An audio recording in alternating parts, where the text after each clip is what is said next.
The grand finale of the 10th edition of the Hindu Lit for Life is Running Towards Mystery, a session that has the Venerable Tenzin Priyadarshi in conversation with Mr. N. Ravi. Running Towards Mystery, a memoir by the Venerable Tenzin Priyadarshi, is an account of his ongoing journey as a seeker. Sometimes anecdotal, sometimes reflective, it is also a meditation on the mystery and the purpose of life. We're really looking forward to listening to him in a conversation moderated by Mr. N. Ravi. Let me introduce the speakers. The Venerable Tenzin Priyadarshi is an innovative thinker, philosopher, educator, and a polymath monk. He is President and CEO of the Dalai Lama Center for Ethics and Transformative Values at the Massachusetts Institute of Technology. Venerable Tenzin's unusual background encompasses entering a Buddhist monastery at the age of 10 and receiving graduate education at the Harvard University with degrees ranging from philosophy to physics to international relations. He is a Tribeca Disruptive Fellow and a 2018 Fellow at the Center for Advanced Study in Behavioral Sciences at the Stanford University. Venerable Tenzin serves on the boards of a number of academic, humanitarian and religious organizations. He is the recipient of several recognitions and awards and received Harvard's Distinguished Alumni Honors for his visionary contributions to humanity. Mr. N. Ravi, publisher of the Hindu group of newspapers, was formerly editor and editor-in-chief of the Hindu. He was also the chairman of the India chapter of the International Press Institute and a member of the executive board of the International Press Institute, Vienna. Mr. Ravi is chairman on the board of Press Trust of India and was president of the Editors Guild of India. He is currently chairman of the Bharatiya Vidya Bhavan's Chennai Kendra. He was a member of the National Integration Council, Government of India, and the National Security Advisory Board. Having joined the Hindu in 1972, he served as reporter, leader writer, Washington correspondent, deputy editor, and associated editor. His special areas of interest and writing include constitutional and political issues, economic policy, international economy, free speech and human rights, and India-United States relations. He is the recipient of several professional awards, including the G.K. Reddy Memorial Award and the BREAD Role Model Award, and was awarded an honorary doctorate by the Sri Venkateswara University, Tirupati. He was a visiting fellow at the Reuters Institute for the Study of Journalism and St. Anthony's College, Oxford University in 2013. The Venerable Tenzin Priyadarshi and Mr. Ravi, over to you.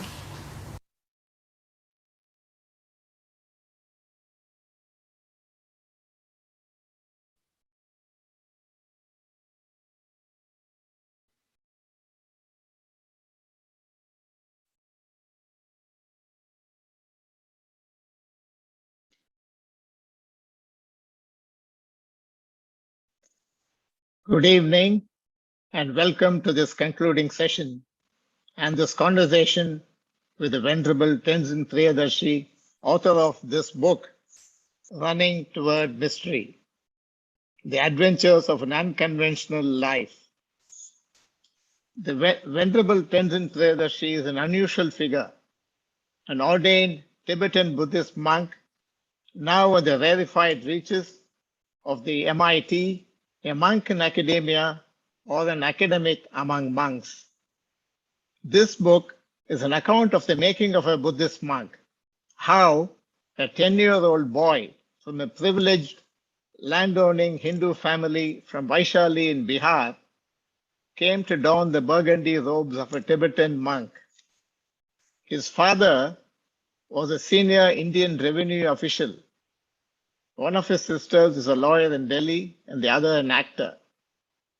He is ending up at MIT, where he is now president and CEO of the Dalai Lama Center for Ethics and Transformative Values, took him on a fascinating journey, along which he met great spiritual leaders and a host of Buddhist monks and philosophers.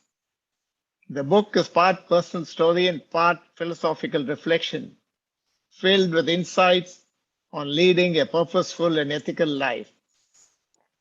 The three phrases in the title of the book, Running Toward and Mystery, are evocative of the theme of the book And as we go along, I would request him to take us through and unpack each of these three phrases. First, the running. Priyadarshi ji, the book recounts how, as a 10-year-old in a boarding school run by Irish Catholic brothers in Asansol in West Bengal, you literally ran away in the dark, taking a train and a bus and ending up on the Vulture Peak near Rajgir in Bihar. It was there that the Buddha preached the famous Lotus Sutra to a gathering of monks. In fact, the cover page of your book carries a picture of the Vulture Peak. It surely would have been a journey fraught with so much danger for a 10-year-old to be traveling alone. Your family even feared that you could have been kidnapped. Could you tell us what drew you to this Buddhist site and to a Buddhist temple at Rajgir? Well, thank you. Firstly, thank you. It's a delight to be speaking with you again, and for the gracious introduction. I think you know, we live a life where we experience constantly some form of running. Either it's running away from or it's running towards something. And oftentimes, even when we are running towards something, we don't necessarily know what it is that we are running towards. So we sort of get into this mechanical rut of push and pull of the world. And seldom do we reflect on questions around meaningfulness, joy, purpose, and so on. My running away, began with just a simple urge, I would say, in certain ways. Perhaps a sense of dissatisfaction with things around me, but also, being propelled by certain recurring dreams, and so running in that way, I think, simply implies a journey, a pathway that began with a sense of discontentment and trying to seek something new. Actually, when your family found you and brought you back from Rajgir to face a gathering of the extended family, they were in a state of shock. You also Yes. recount how their attitude changed gradually from total opposition to humoring what they thought would be a passing fancy, then to grudging acceptance, and finally to admiration. In a particularly touching passage in the epilogue of your book, you recount your last conversation with your father on the phone from Cambridge, Massachusetts, in which he says with obvious pride, and I quote,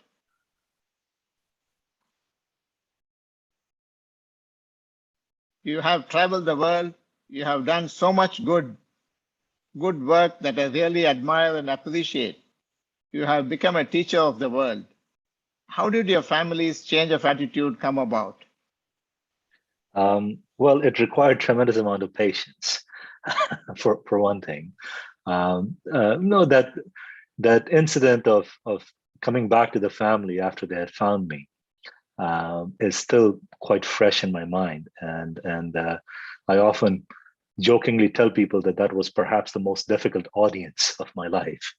I was sitting among 70 members of my family, none of whom actually wanted to believe in anything that I had to say, and it was sort of, a grilling session in some ways, and it was sort of nonstop questions regarding the decision I had made, and filled with sort of a sense of criticism and so on. But it was also in some ways my first conversation that made me think deeply about how is it that I would even attempt to explain my choices to a group of individuals who, at their heart, deeply did care about me. They had my well-being, at the forefront of their concerns. But I think it was quite a bit much for them to think about a journey of renunciation that early on. And now that I look back, my parents, my family must have gone through a very challenging, very difficult times because of those choices. It took, I would say, almost about 20 years for them to sort of begin to see that this was not just a phase of disillusionment, that it wasn't just attempting to, it wasn't just a teenage rebellion mind in some ways, because that's what they had presumed that it was. And I am glad that with the work that I was able to do, that they were able to change their mind about things, and we have had a wonderful relationship all along. Oh, that's good to hear, finally. Moving on to your journey toward mystery, you have met many great spiritual leaders such as the Dalai Lama, Mother Teresa, Desmond Tutu, the Venerable Samdong Rinpoche, and many others.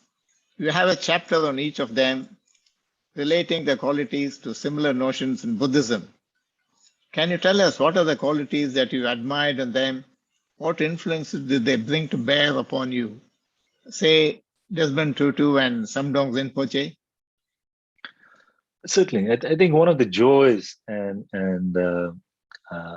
delight of these journeys was unexpected meetings with certain individuals. Some, of course, well known in the public domain, but many others who are not that well known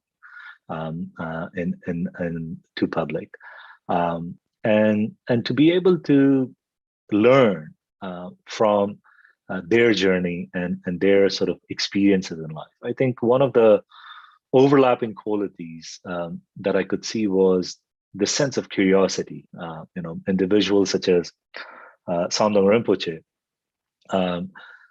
who was a conversation partner for Krishnamurti, for Jiddu Krishnamurti, as you are very well aware, is also an individual who's an original thinker in certain ways, and it's a rare sort of quality to see in the religious world, where individuals are constantly busy, sort of citing scriptures or talking about tradition and so on. But to be able to see the world with new eyes, to generate that kind of perspective, that's sort of a tremendous thing. What we can learn just by maintaining a sense of open-mindedness about things. The second thing was the ability to take risks. In the life of Mother Teresa, for example, the idea that here she is a nun, relatively unknown, journeys all the way to India, and takes this tremendous risk of arriving among a group of people that she doesn't understand the language. Religiously, she has different perspectives, but approaches it with the sense of humility, with the sense of compassion, that she first connects with a group of people who were even disregarded by their own family members, the individuals suffering from leprosy and so on. And the amount of impact that she made in her lifetime, just by the life that she lived. So the sense of curiosity, humility, the sense of compassion, and the sense of fearlessness. And this is the running toward mystery part, that we are running, but oftentimes we run in fear. We run in fear away from things. But to run toward mystery or to run toward the unknown, it requires overcoming fear. It requires exercising the sense of fearlessness and approaching life in that manner. And those are the lessons that sort of remain valuable even to this day. You speak of Desmond Tutu's forgiveness and Yes. similar notions in Buddhism as well. Yeah, I think forgiveness is a remarkable quality that humans experience. It has the ability to heal individuals, but also a group of individuals. It allows us to believe in the ability of transformation, or believe in the capacity of transformation. And that's something I think still quite relevant in this day and age when we are seeing, quite a bit of things about cancel culture, at least in the West and in other places. And the idea that forgiveness does not imply endorsing bad action or bad actors. You see, forgiveness is not forgetting.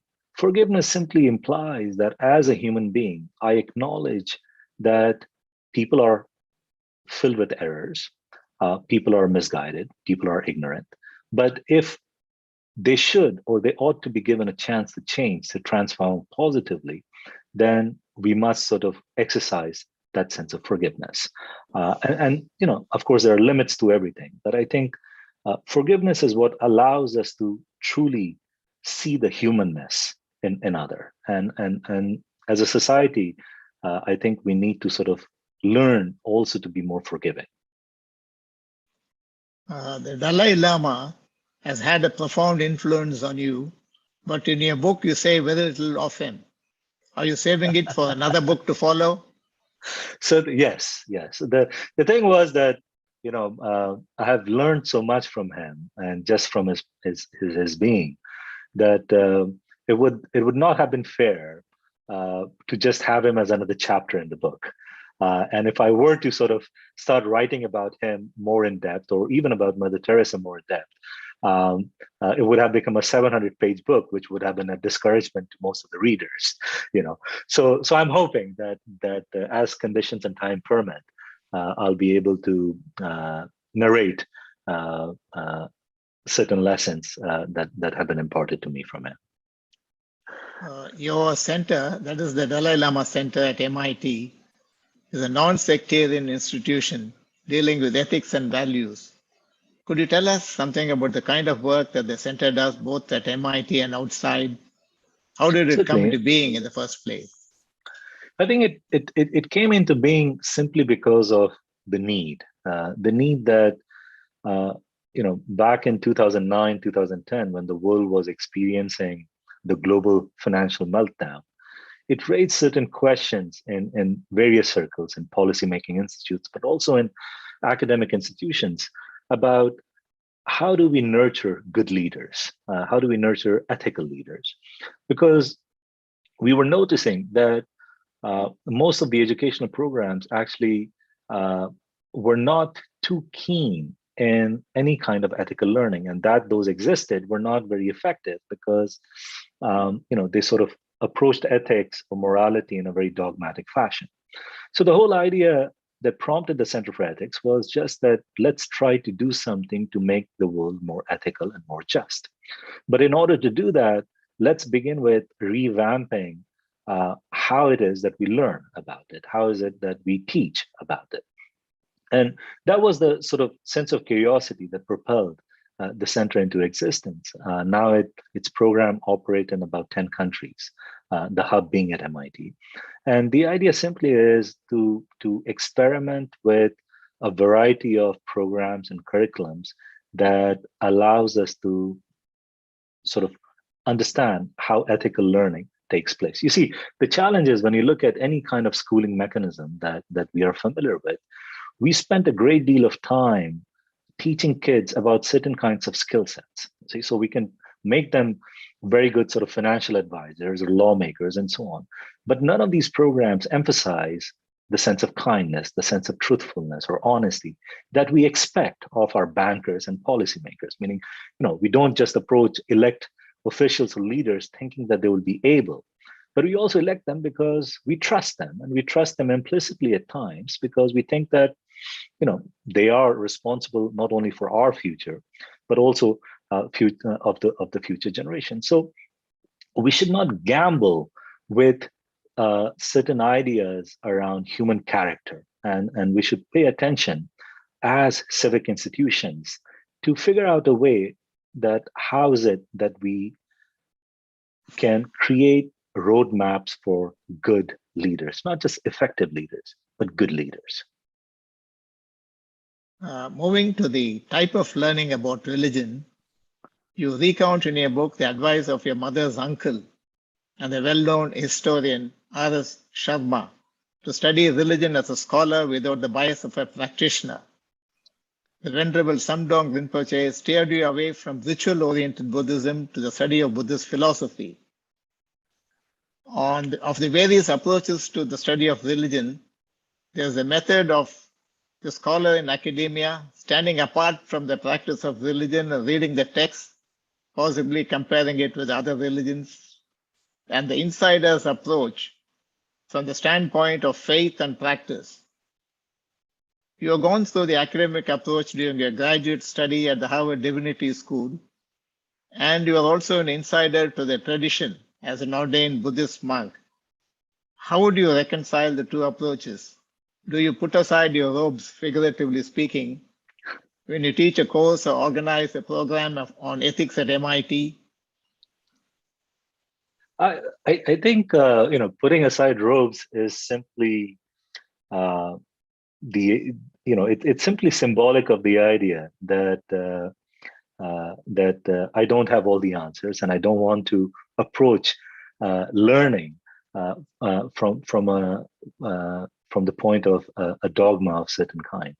I think both traditional and contemporary learning is important. What the academia afforded me was certain critical tools that not only helped me think deeply about the Indic traditions that I was more familiar with, but also in terms of what is it about religious institutions that are relevant versus what is it about religious institutions that are stagnant, that are no longer useful to our society. And more importantly, when we think about relevance and reformation or building new institutions, that we live in such a complex world that we need to sort of approach it from lack of a better term, from systems thinking. And religion has often been about systems thinking. You see, the challenge is that when we think about religion, we simply think about religion as a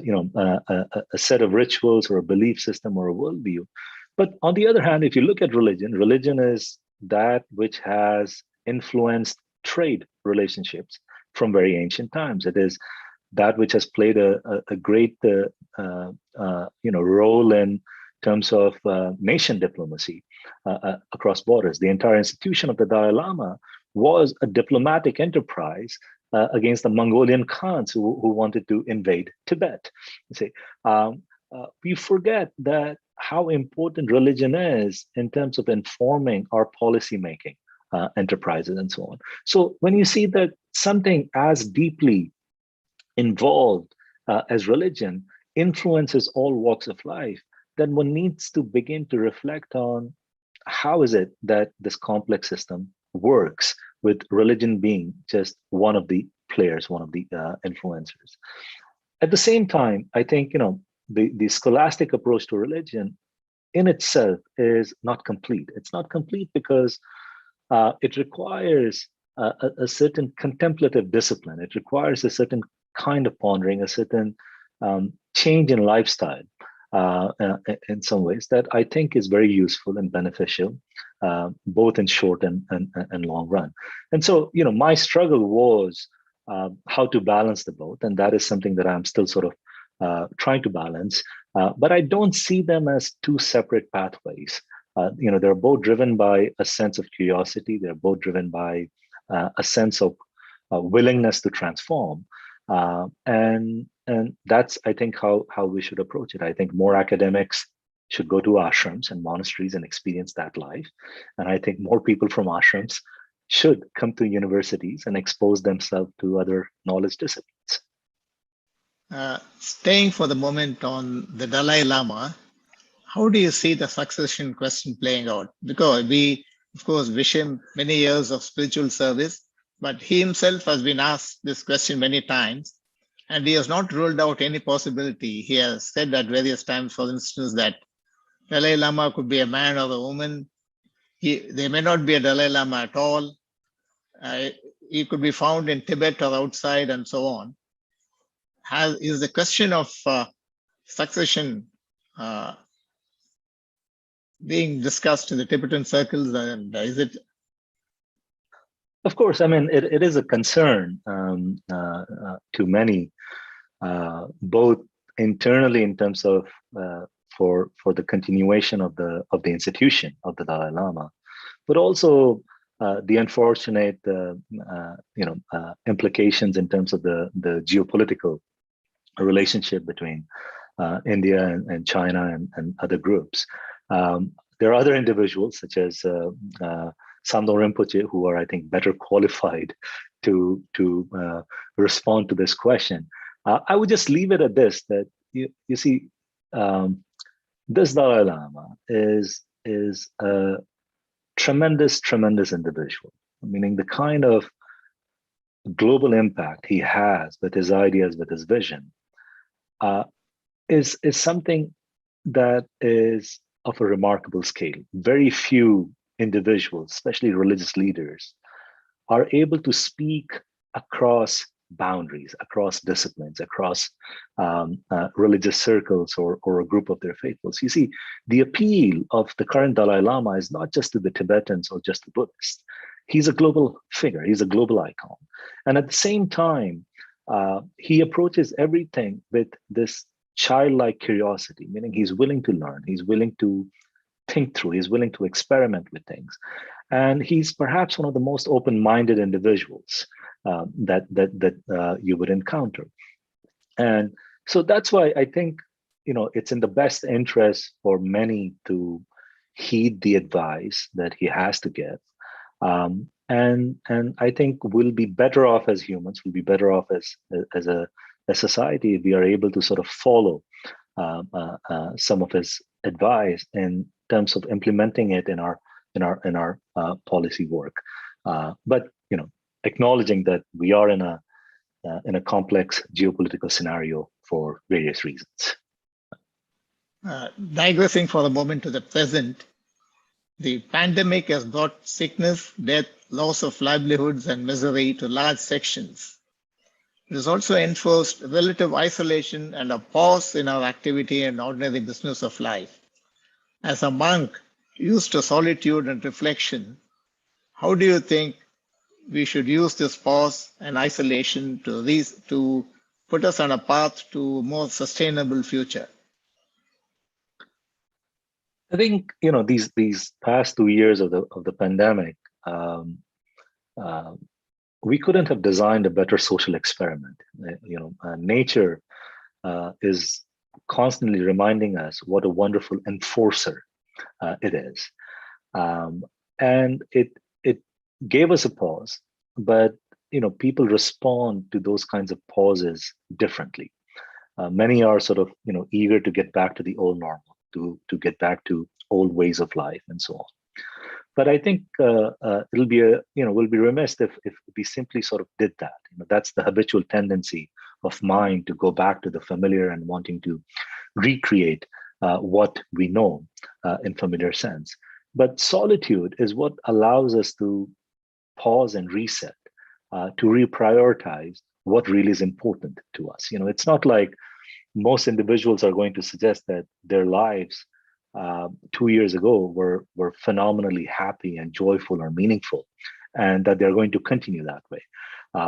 This pause has also taught us in some ways, or forced us to think about the nature of human relationships, the nature of what's important in our life, how we should commit our time and resources to things. And we are experiencing what certain sociologists are labeling as the Great Resignation. And in that sense of Great Resignation, I think it's important to not let go of hope, to not let go of optimism.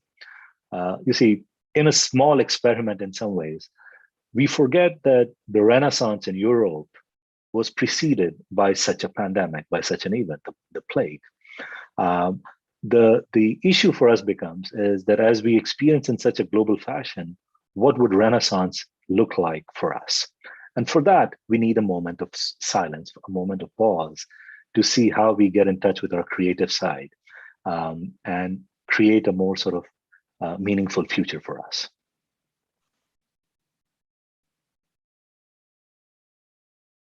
There is in your book a discussion of the notion of reincarnation in Tibetan Buddhism, with some highly evolved persons being able to choose the time, the place, and the person they would reincarnate as.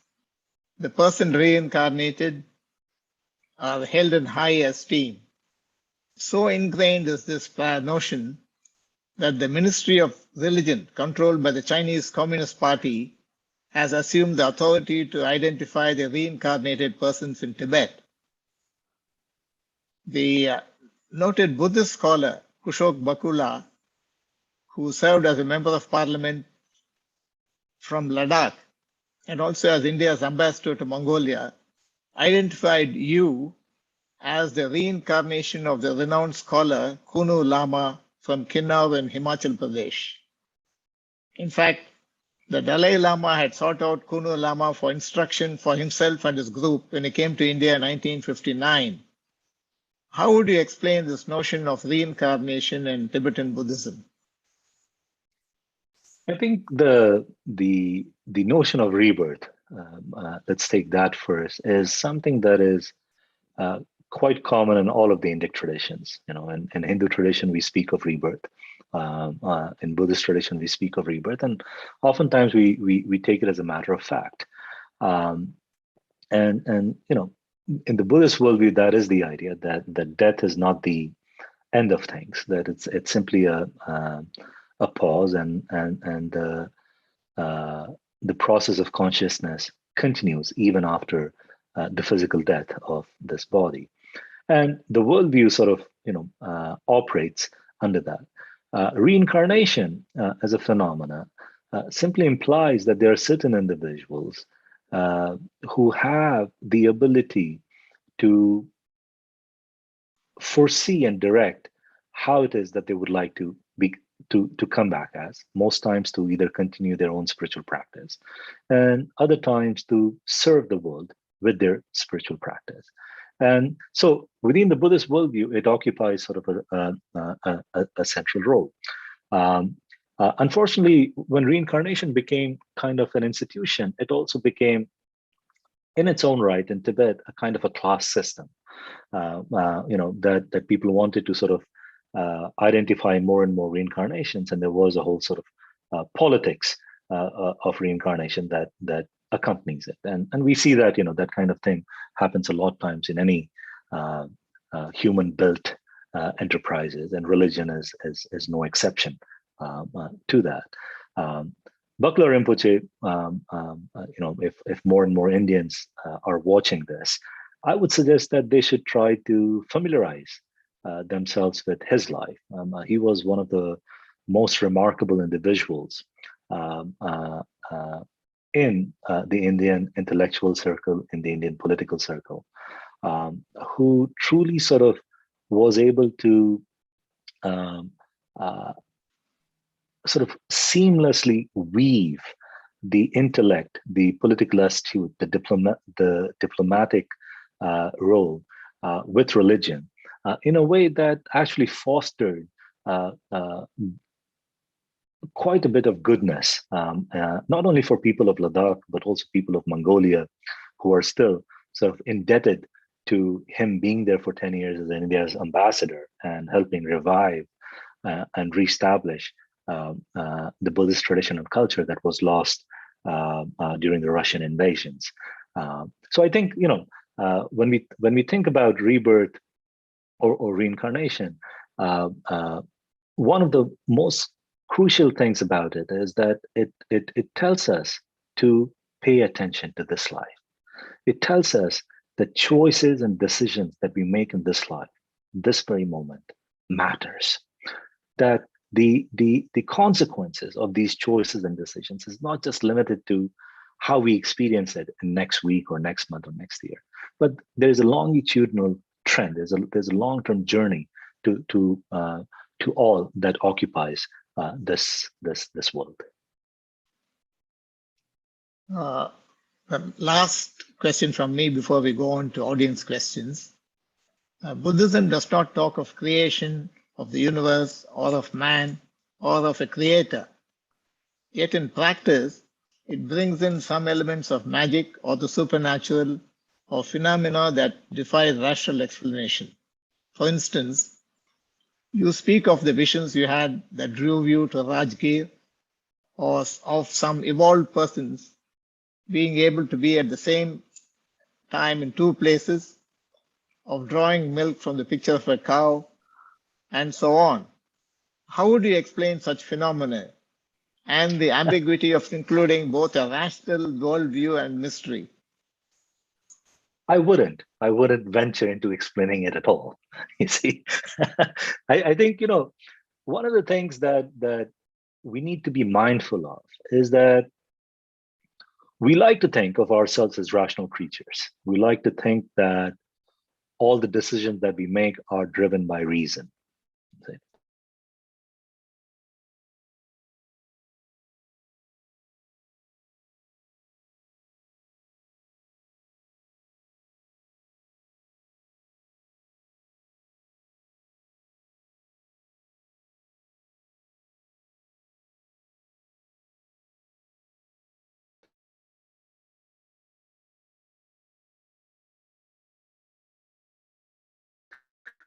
But that's just, we undermine, for example, the of our perception and decision making is rational storytelling. You see, because of kindness or because of anger or because of compassion, see me as a reasonable. I have been conducting quite a bit of research around, you see, decision making and rational explanation of things. And we have to recognize that there's a lot in this world that we are unable to explain. It doesn't mean that we will never be able to explain it. It simply means that we should approach it with a sense of intellectual humility, that we don't know everything. And even what we know, we cannot entirely be sure of.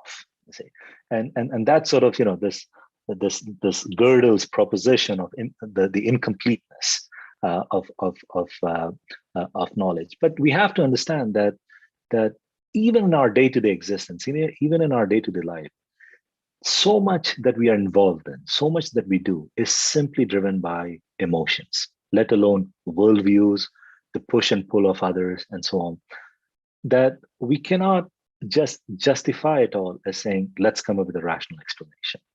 We as humans are designed to experience all and everything, rational, irrational, non-rational. Now some questions have come up in the chat, in the YouTube chat box. Let me read them out. One is, what is the role of ethics at a time of rapid technological change? What are the questions that we should be asking ourselves now? I think it's very crucial juncture that we are in, because the emerging technology is behaving in a very erratic fashion. And what I mean by erratic fashion is that we are not always able to project what kind of changes it will bring about. So for example, when we designed social media, a decade ago or so, people did not think that at some point, that it'll pose a threat to our civic institutions, including democracy. People just thought of Facebook and WhatsApp and all these things. These are just methods of communication and simply bringing people together. But look at all the chaos that it has created and continues to do so. So I think it becomes very important as we are venturing into sort of new domains of technology, especially some that are fueled by machine learning and artificial intelligence, that we ask the question of ethical framing of these designs, that are they really going to be beneficial in the long run? Who would it actually benefit?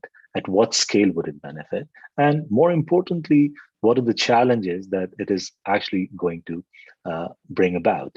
Otherwise, you see, one of the biggest sort of issues in the field of science and technology is that should we design things just because we can? And the world of science and technology is divided about it. But remember that it was these kinds of curiosities that also gave rise to all kinds of destructive weapons and bombs and so on. So it becomes an issue that what should the ethical framing around such invention should be. One last question. Let me read it out. You're a teacher and have written about the role of teachers in your life. How has a teacher's role changed with the advent of online learning? I think it has to a great degree.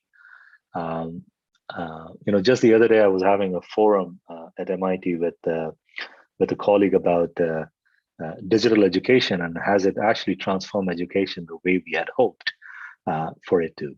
And no, there's tremendous amount of gap, and there are different kinds of teachers that you have to recognize.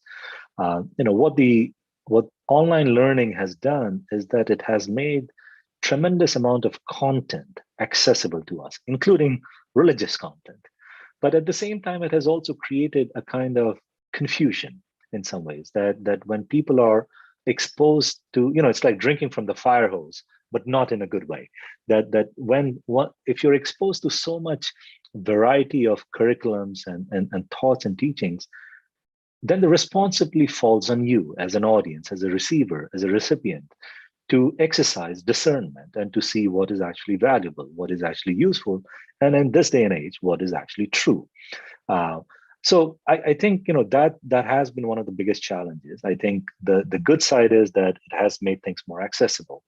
But when it comes to the spiritual framework of a teacher and so on, it's important to understand that sentiments are different. The sentiments are different in the sense that you're seeking a teacher who just doesn't possess theoretical learning, but it's a teacher who actually is able to see the world in a different way and allows you, helps you to see the world in a different way as well, allows to bring the best out of you and the best in you, challenges you to become a better version of yourself. That is what the role of a teacher is. If you're able to get that all from online learning, well and good. Otherwise, I think it's important to seek out good teachers. Good teachers are the best sort of spiritual, virtuous friends that you will have. And that's sort of the whole idea in the Indic literature of a Kalyana Mitra, to seek out friends who would allow you to grow in virtue. And I think the online learning has a long journey ahead of it to at least start doing that. It has been wonderful talking to you, Priyadarshi ji. Thank you. In fact, I'm sorry we can't hold a book signing session with you this time, but maybe on your next visit to India and to Chennai, we could organize that too. Well, very kind of you, and it's such a delight. And again, thank you for having me.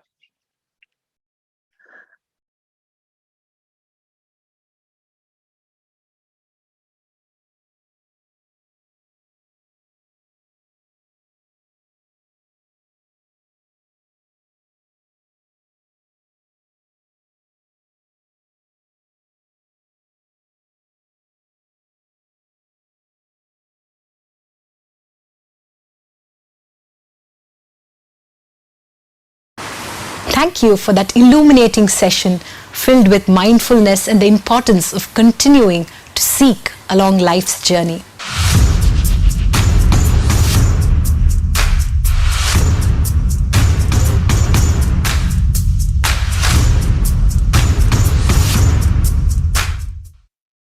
And that brings us to the end of the 10th edition of the Hindu Lit for Life.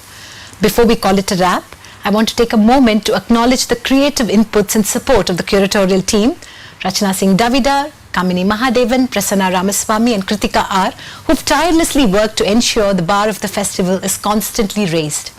Now, to deliver the vote of thanks, may I please invite Suresh Balakrishna, Chief Revenue Officer, the Hindu Group. Mr. Balakrishna, over to you.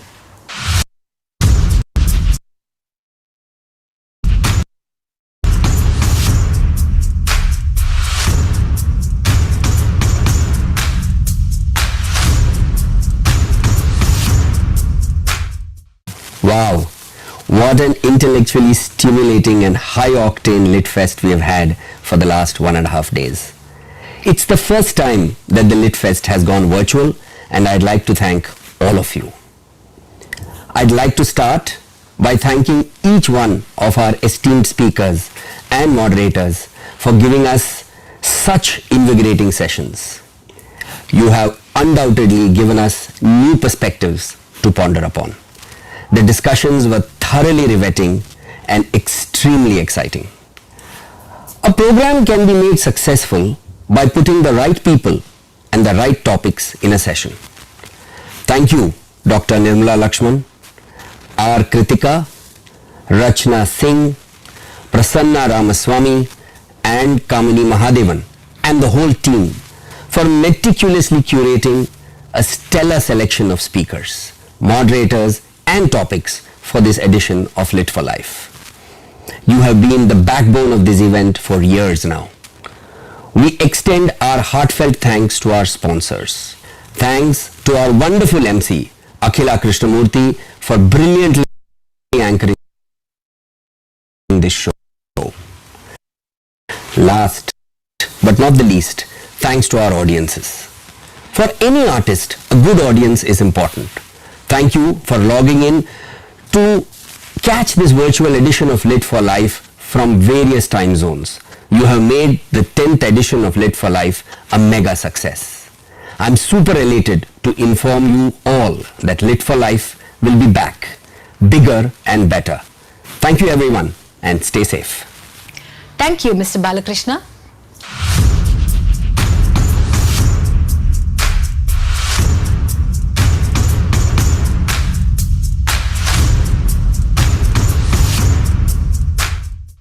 Ladies and gentlemen, we hope that you enjoyed being a part of this edition of the Hindu Lit for Life. We hope we all continue to be inspired by the world around us, practice mindfulness, empathy towards our fellow beings,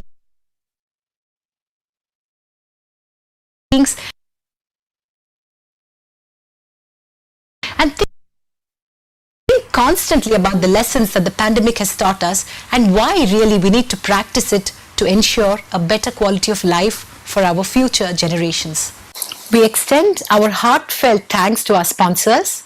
Our associate sponsor is Rajasthan Tourism, Realty Partner, Casa Grand, Banking Partner, State Bank of India, Insurance Partner, Life Insurance Corporation of India, Knowledge Partner, Hindustan Institute of Technology and Science, Bookstore Partner, Higginbotham's.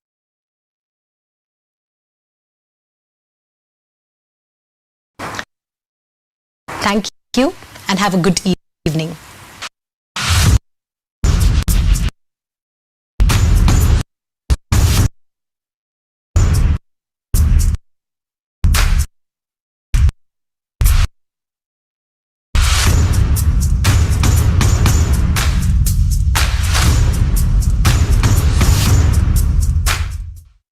The entire village had disappeared. Bro, we're going to disappear as well. This place is haunted. Don't be a chicken, man. Listen, isn't this the same place where the girl had died? Where are you guys from? Delhi. We are from Delhi as well. To Binoy, Rajasthan seemed a bit like this.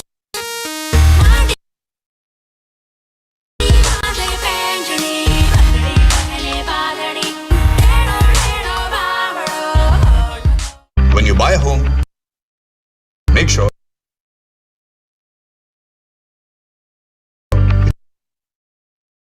it's always from the best builder.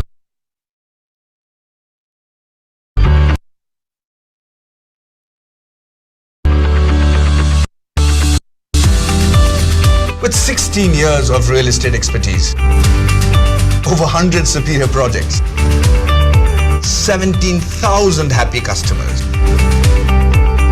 and 20 million square feet of living space. There's truly no better home than a Casa Grand home.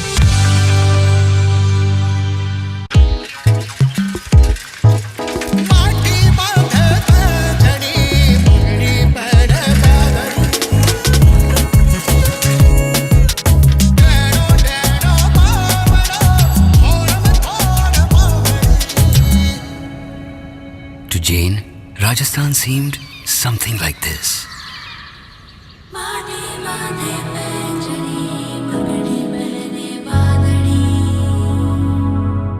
मुझे job छोड़ा फिर भी so cool. Bro, नए challenges नए मौके लाते हैं।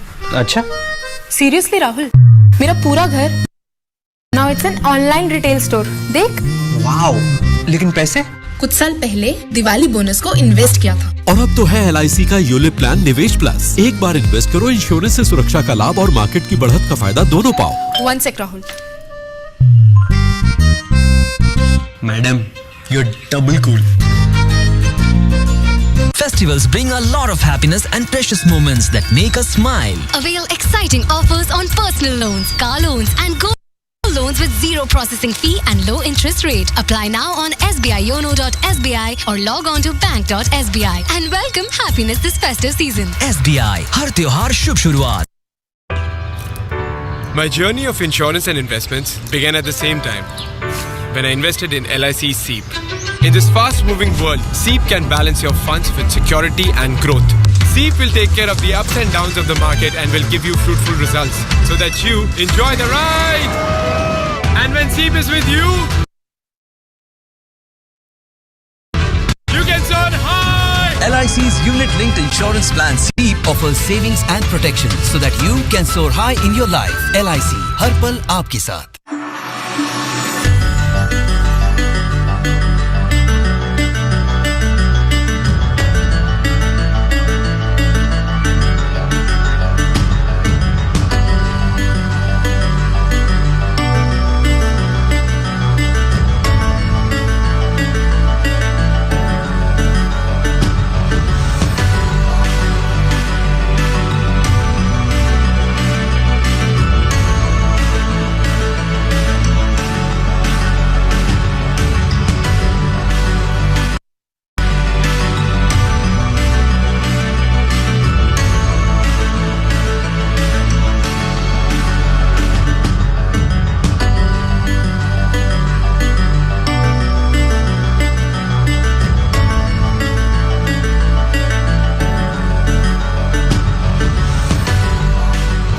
Institute of Technology and Science. Take your first step toward a future in excellence. Thank you.